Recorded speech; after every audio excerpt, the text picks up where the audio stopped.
Hello friends, आपका स्वागत है आपके अपने YouTube channel A to Z NCERT facts में। तो रेलवे ग्रुप डी विज्ञान सेट का आज हमारा 99 सेट में 24वां सेट है, जिसमें हम लोग रेलवे ग्रुप डी के 29 अगस्त के थर्ड शिफ्ट के विज्ञान के प्रश्न करने वाले हैं, जो कि प्रश्नों की संख्या होगी 25। तो हम लोग पिछले ग्रुप डी के 2022 के आए हुए 99 शिफ्ट का एक्सप्लेनेशन सीरीज चलाए हुए हैं, जिसका आज हमारा 24वां वीडियो है। तो चलिए हम लोग शुरू करते हैं। जैसे इस प्रकार के हमें सवाल देखने को मिलेंगे। तो ये रहा आपका 29 अगस्त का डेट, 5 से 6:30 बजे तक एग्ज़ाम हुआ था और इसका सेंटर का नाम इसका दिया हुआ है और पोस्ट है आपका ग्रुप डी अर्थात लेवल 1। और जो इसका नोटिफिकेशन संख्या था वो आपका CEN RRC 01 2019 था, लेकिन एग्ज़ाम कब हुआ है? तो एग्ज़ाम हुआ है 29 अगस्त 2022 ईस्वी को। तो इसका पहला प्रश्न आपके सामने है। पहला सवाल कहता है कि निम्न में से कौन सा पाचक एंजाइम लार में पाया जाता है? तो लार जो होता है मानव में, उसमें कौन सा पाचक एंजाइम पाया जाता है? एंट्रोकाइनेज, लाइपेज, पेप्टिडेज या एमाइलेज? तो इसका सही जवाब क्या हो जाएगा? लार में पाया जाने वाला एंजाइम जो है वो आपका एमाइलेज है। एमाइलेज नामक एंजाइम मानव के लार में पाया जाता है और भोजन का पाचन मुंह से ही शुरू होता है, ये आपको याद रखनी है। अगला प्रश्न, निम्न कथनों पर विचार करिए। बादल में मौजूद कण, बादल में जो कण होते हैं, सूर्य से आने वाले श्वेत प्रकाश में मौजूद रंगों की तरंगदैर्घ्य की तुलना में बड़े होते हैं। श्वेत प्रकाश के सभी रंग लगभग समान मात्रा में प्रकीर्णित होते हैं। तो इनमें से कौन से कथन धूप के दौरान बादलों के सफ़ेद रंग को समझने में मदद करते हैं? दोनों, या बी, या ए, या ना ए ना बी? तो इसका सही जवाब क्या है वो हम लोग देख लेते हैं। यानी बादल का सही रंग का एक्सप्लेनेशन कौन कौन है? तो सही जवाब है ए बी दोनों। कैसे, ये हम लोग समझें। अगर सूर्य से आने वाली प्रकाश की जो किरणें हैं उसका तरंगदैर्घ्य जो बादल के तरंगदैर्घ्य के समान अगर होता तो प्रकीर्णन होता, और प्रकीर्णन में सबसे ज़्यादा कौन सा रंग होता?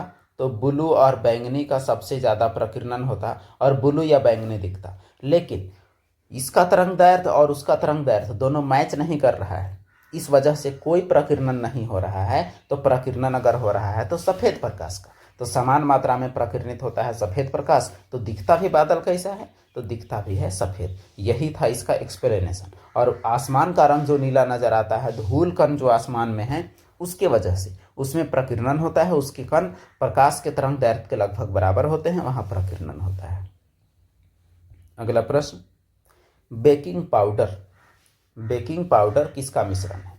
तो बेकिंग सोडा और ब्लीचिंग पाउडर, सोडियम कार्बोनेट और टार्ट्रिक अम्ल, और बेकिंग सोडा और धावन सोडा, या बेकिंग सोडा और मृदु खाद्य अम्ल? तो इसका सही जवाब क्या हो जाएगा? इसका सही जवाब जो आपका है वो ऑप्शन 4 है। कैसे, ये आपको बताएं। बेकिंग सोडा और मृदु खाद्य अम्ल, हालांकि इस मृदु खाद्य अम्ल की जगह में टार्ट्रिक अम्ल यूज किया जाता है, टार्ट्रिक अम्ल।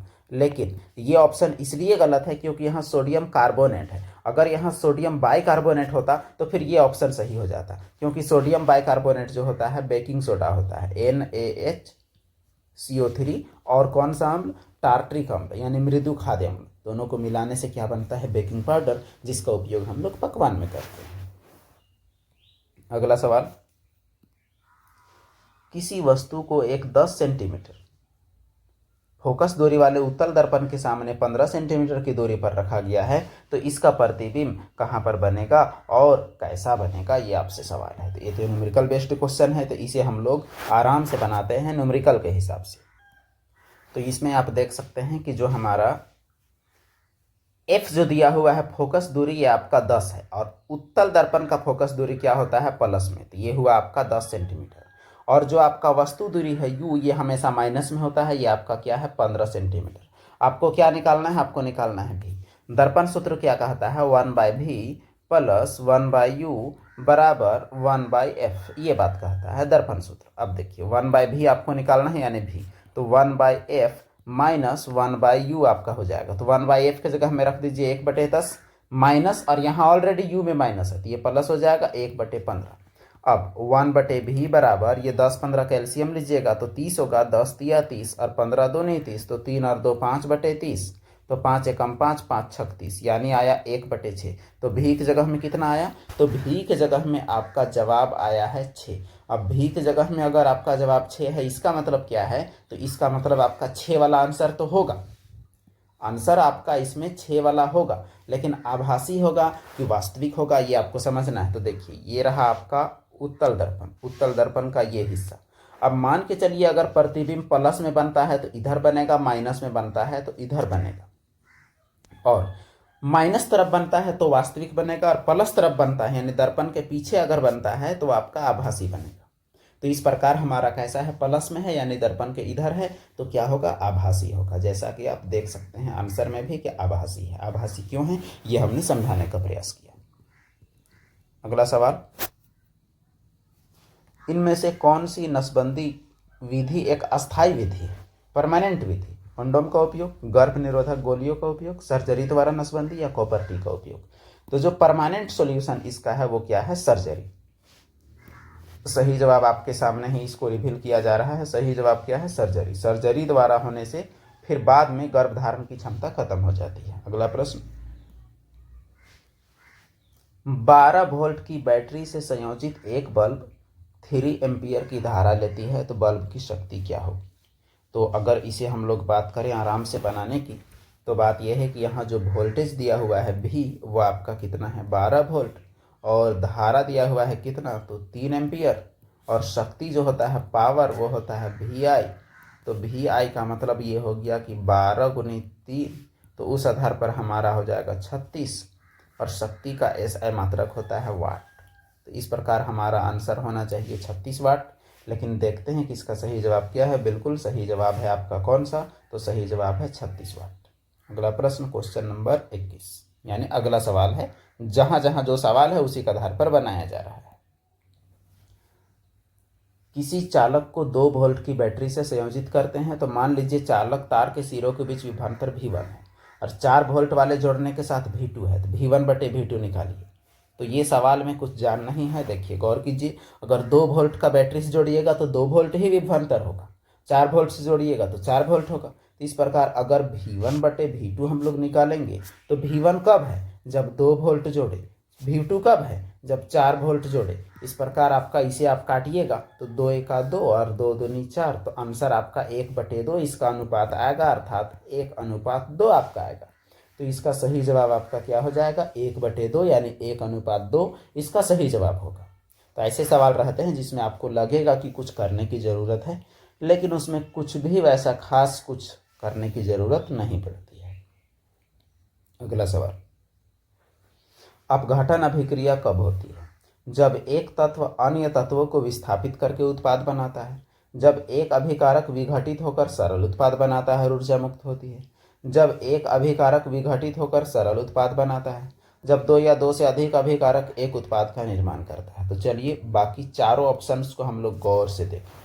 यहाँ आप गौर कीजिएगा तो पता चलेगा कि जब एक तत्व अन्य तत्वों को विस्थापित करके उत्पाद बनाता है तो ऐसे अभिक्रिया को एक नाम दिया गया है और वो नाम है विस्थापन अभिक्रिया। जब विस्थापन होता है तो उसका नाम हो जाता है विस्थापन अभिक्रिया। अब जो दूसरा वाला है उसको भी आप गौर करेंगे, जब एक अभिकारक विघटित होकर सरल में टूटता है और ऊर्जा मुक्त होती है, तो अगर ऊर्जा मुक्त अगर हो रही है टूटने के बाद तो इसे हम लोग क्या कहते हैं, इसे हम लोग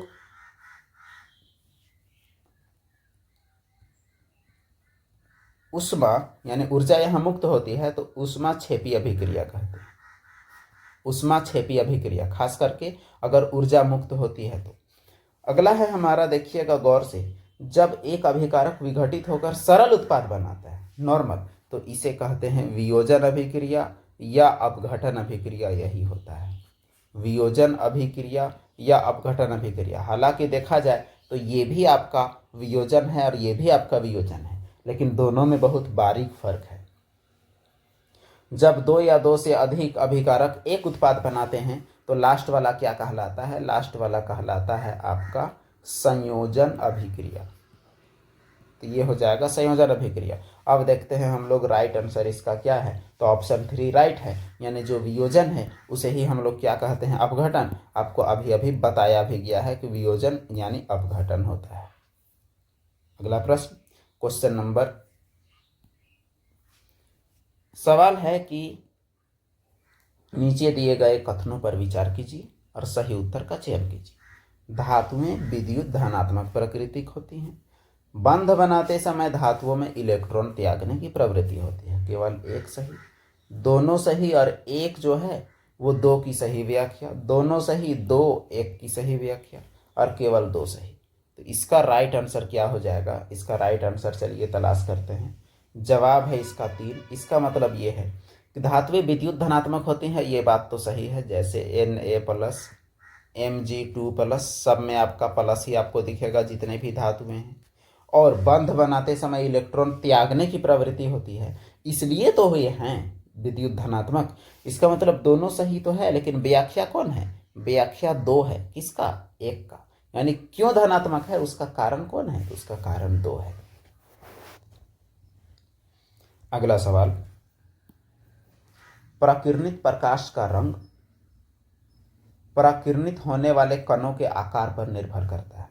तो अति सूक्ष्म कण मुख्य रूप से किस प्रकार के प्रकाश का प्रकिरण करते हैं? यानी अगर साइज में निर्भर करता है, कणों के साइज में, तो फिर प्रकिरणित होने वाले प्रकाश जो हैं अति सूक्ष्म कण मुख्य रूप से कैसे प्रकाश के प्रकिरण करेंगे, ये आपको जवाब देना है। तो इसका रंग जो हो जाएगा वो क्या होगा? नीला। देखिए इसमें जो आपका भी विग्योर होता है ये आपको समझने की जरूरत है। VIBGYOR ये प्रकाश के 7 रंग हैं, यानी सनलाइट में। V फॉर आपका होता है वायलेट, I फॉर आपका होता है इंडिगो, B फॉर आपका होता है blue, G for green, Y for आपका होता है येलो, O फॉर आपका हो जाएगा ऑरेंज और R फॉर हो जाएगा रेड। जब प्रकिरणन की बात हो तो सबसे ज़्यादा प्रकिरणन इसका, फिर इसका, फिर इसका ऐसे होता है। तो सबसे ज़्यादा प्रकिरणन किसका होता है? बैंगनी का, फिर जामुनी का, फिर नीला का। तो यहाँ आपको बैंगनी जामुनी तो नहीं है, तो सबसे मोस्ट फेवरेबल ऑप्शन आपका क्या है? यहाँ नीला होगा। सबसे कम प्रकिरणन अगर किसी का होगा तो वो होगा लाल का। सबसे कम प्रकिरणन लाल का। लाल, ऑरेंज, येलो और ग्रीन, इसका सबसे कम प्रकिरणन होगा और इन तीनों का प्रकिरणन ज्यादा होगा।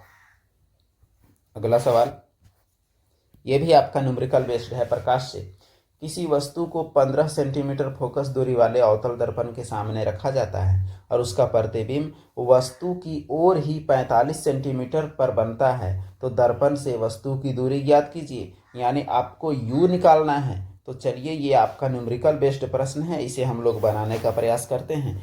अवतल दर्पण का जो फोकस दूरी होता है वो आपका माइनस में होता है, तो ये आपका -15 हो जाएगा। और प्रतिबिंब वस्तु की ओर ही बनता है, यानी भी आपका क्या है? भी आपका माइनस हो जाएगा, ये आपका 45। आपको क्या निकालना है? तो आपको U निकालने का प्रयास करना है।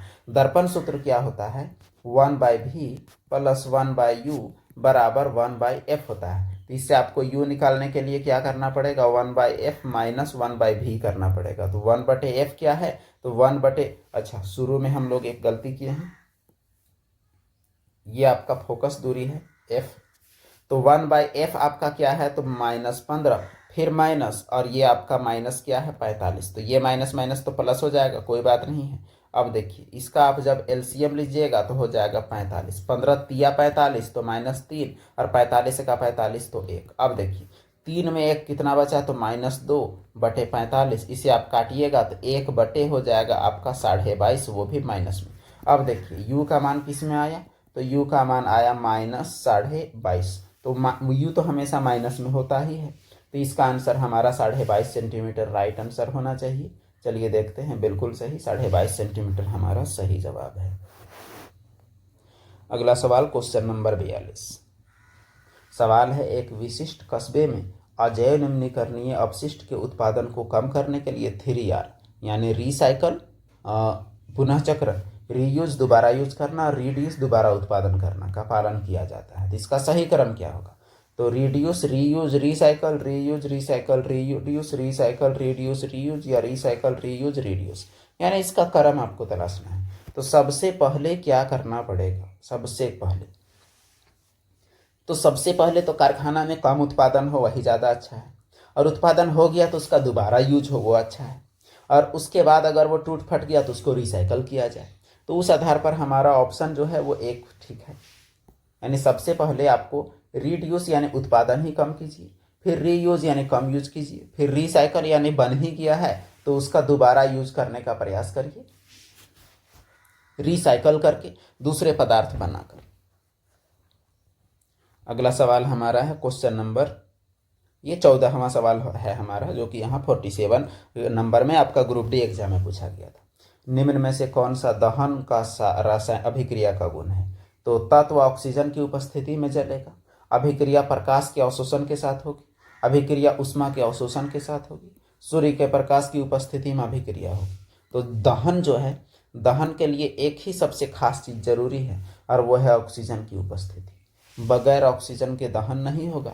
अगर कोई आग लग रहा है तो उस पर अगर आप ऑक्सीजन का सप्लाई अगर रोक देते हैं, कोई कंबल वगैरह से ढक देते हैं, तो आप उसे बचा सकते हैं। क्यों? ऑक्सीजन का सप्लाई बंद हो जाएगा और आग जलना कम हो जाएगा। अगला प्रश्न, 400 मीटर की दौड़ में भाग लेने के बाद आपको ऐंठन होती है, यानी पैर हाथ आपका टटाता है, पैर हाथ में आपका ऐंठन होती है। निम्न में से कौन सा विकल्प इसका सबसे सटीक कारण है? ऑक्सीजन की कमी और पाइरूवेट का ग्लूकोज में परिवर्तन, ऑक्सीजन की पर्याप्त उपस्थिति और पाइरूवेट का लैक्टिक अम्ल में परिवर्तन, ऑक्सीजन की कमी और पाइरूवेट का लैक्टिक अम्ल में परिवर्तन, ऑक्सीजन की कमी और पाइरूवेट का इथेनॉल में परिवर्तन। तो देखिए, ऑक्सीजन की कमी तो होती है और लैक्टिक अम्ल बनती है, ये आपको याद रखना है। तो इस प्रकार हमारा कौन सा ऑप्शन सही जाएगा? ऑप्शन 3 आपका सही जाएगा। बाकी ऑप्शन जो है वह आपके गलत हो। उसमें क्या होता है कि ऑक्सीजन का कमी हो जाता है, हम लोग सांस लेते हैं नाक से भी मुंह से भी, तब भी हवा कंप्लीट हमारा पर्याप्त मात्रा में शरीर के अंदर आ नहीं पाता है। तो हमारे शरीर में जो संचित ऊर्जा होती है उसी का ऑक्सीकरण होता है और उसमें लैक्टिक अम्ल बनती है जो जम जाती है और जमने के बाद वहाँ ऐंठन हो जाता है। जब तक उसे तेल मालिश नहीं करिएगा वो ऐंठन आपका दूर नहीं होगा, या तो फिर 4-5 दिन आपको वेट करना पड़ेगा। अगला प्रश्न है क्वेश्चन नंबर 58। सवाल कहता है, निम्न अभिक्रियाओं के लिए अवस्था संकेतों के साथ रासायनिक समीकरण को संतुलित कीजिए। तो देखिए, ये आपका गैस है और ये आपका लिक्विड है। तो गैस यहाँ एक्वा लिखा है तो ये आपका गलत हो जाएगा, यानी उसके बाद लिक्विड तो चारों में लिखा है, यानी केवल 2 आपका गलत होने का चांस है। अब फिर देखिए, पहले हम लोग ऐसे नॉर्मल हम लोग देख लेते हैं, संकेत के साथ संतुलित करना है। ये जो है आपका ग्लूकोज, अब ये ग्लूकोज जो है आपका, तो ये ग्लूकोज आपको नॉर्मल रूप में ही मिलेगा। अच्छा, ग्लूकोज के अलावे अगर देखें तो ऑक्सीजन आपका गैस रूप में मिलेगा। तो इसका कहानी खत्म। तो अगर संकेत देखें तो आपका ये वाला संकेत जा रहा है इसमें, क्योंकि इसका कहानी और इसका कहानी भी खत्म होते हुए नजर आ रहा है, क्योंकि इसमें कोई संकेत दिया ही हुआ नहीं है। तो इस प्रकार हमारा आंसर जो है वो आपका सी पकड़ना चाहिए, लेकिन हम लोग देखते हैं कि सी है कि नहीं है। ऑप्शन काटने पर बिल्कुल सही, ऑप्शन काटने पर हमारा ऑप्शन आ गया सी, यानी संतुलित करने का जरूरत भी आपको नहीं पड़ा। आप केवल गौर कीजिए कि हम लोग क्या किए, कार्बन डाइऑक्साइड का संकेत देखें, इसका संकेत देखें, इसका संकेत देखें और इसका संकेत देखें। जो आपका लिक्विड होता है एल का, जी होता है गैस का, सॉलिड होता है एस का, एक्वा होता है जलीय का। अगला सवाल क्वेश्चन नंबर 61। सवाल है, निम्न में से कौन सा तत्वों के वर्गीकरण की आवश्यकता का उपयुक्त कारण नहीं है? यानी तत्वों को वर्गीकृत करने का जरूरत पड़ा तो उसके कारण यहाँ दिए हुए हैं। तो एक कारण आपका गलत है। विभिन्न तत्वों के गुणधर्मों को सहसंबंधित करना, आवर्त सारणी में किसी तत्व की विशिष्ट स्थिति को समझना, तत्वों को उनके रंग के अनुसार स्थान देना, तत्वों के गुणधर्म में आवर्तिता समझना। तो देखिए, एक ही बात यहाँ इलॉजिकल लग रहा है और वो है रंग। रंग के आधार पर भाई क्यों तत्व को कोई बांटेगा? रंग का कोई स्थान है ही नहीं। गुणधर्म के आधार पर, विशिष्ट स्थिति, आवर्तिता मतलब क्या? गुण रिपीट हो रहा है, इस प्रकार के गुणों के आधार पर बांटा गया था। अगला प्रश्न की ओर चलते हैं। सवाल है कि जड़ों की जल अवशोषित करने वाली अधिचर्मी कोशिकाओं में प्रायः लंबे रोमो जैसी यानी हेयर लाइक पार्ट्स क्यों होते हैं?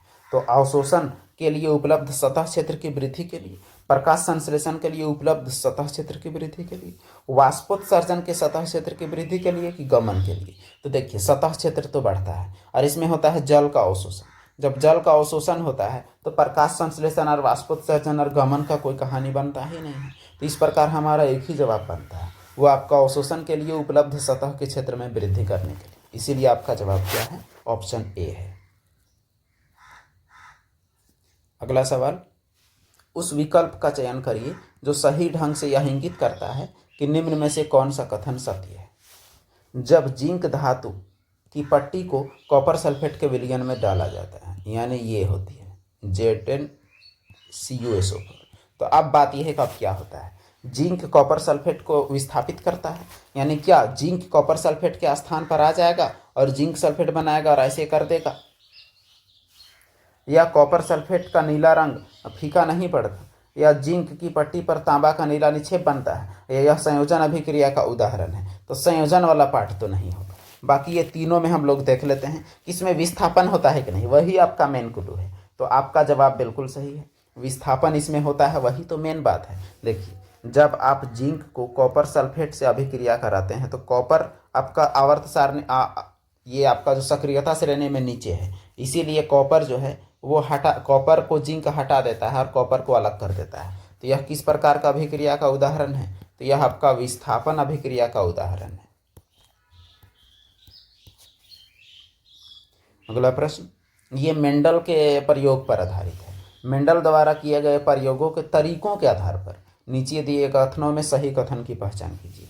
तो आरंभ में पौधों का क्रॉस फर्टिलाइजेशन यानी पर्निसेशन कराया गया और बाद में स्वानिसेशन यानी सेल्फ फर्टिलाइजेशन कराया गया, यानी पहले अलग अलग क्रॉस और बाद में सेम का ही क्रॉस, या केवल स्वानिसेशन कराया गया, या आरंभ में स्वानिसेशन बाद में पर्निसेशन, या केवल पर्निसेशन।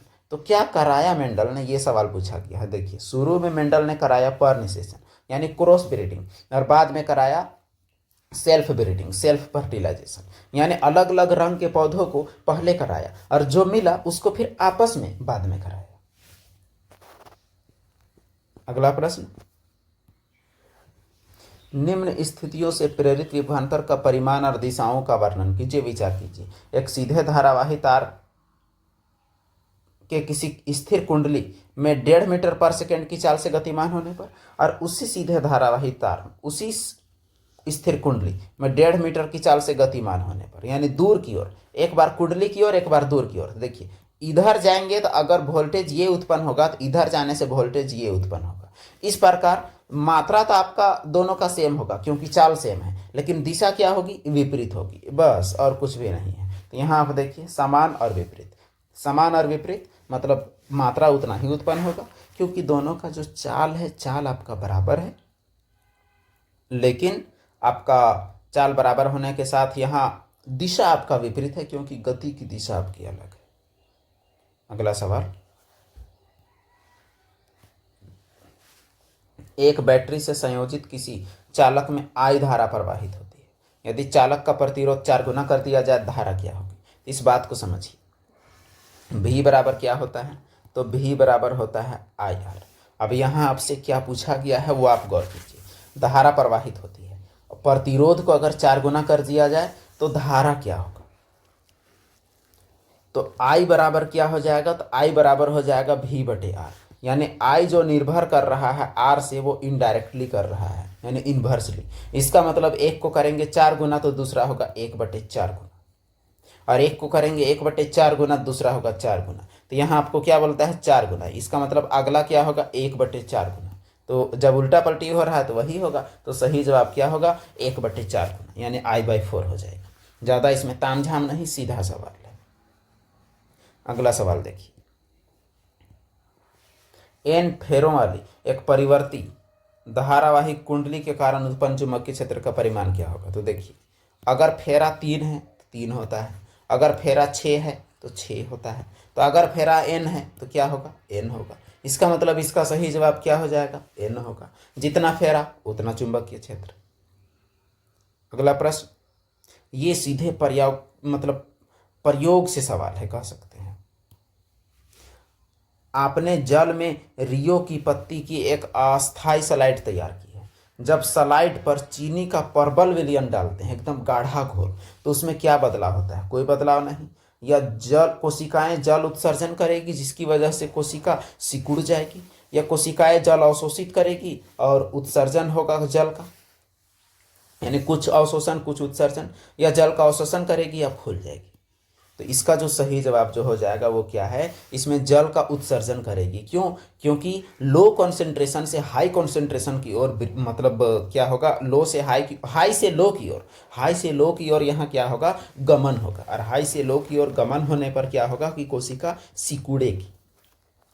अगला प्रश्न क्वेश्चन नंबर, ये प्रश्न पहले होना चाहिए था लेकिन बाद में हो गया है पीडीएफ में। एक पदार्थ एक्स जो प्रत्यम्ल यानी एंटाएसिड है, एंटाएसिड यानी जो अम्ल को कैंसल करने की क्षमता रखता है, तनु हाइड्रोक्लोरिक अम्ल के साथ अभिक्रिया करके वाई गैस बनाता है, जिसका उपयोग अग्निशामक के रूप में करते हैं। तो पदार्थ एक्स और गैस का नाम बताना है। तो यहाँ आपके पास ऑप्शन दिए हुए हैं, ऑप्शन आप देख सकते हैं क्या क्या है। NaCl, CO2, NaCO3, CO2, NaOH और CO2, NaCO3 और CO। तो CO वाला तो नहीं होगा आपका, CO2 वाला ही होगा। तो NaHCO3 वाला ही आपका होना चाहिए, बिल्कुल सही जवाब।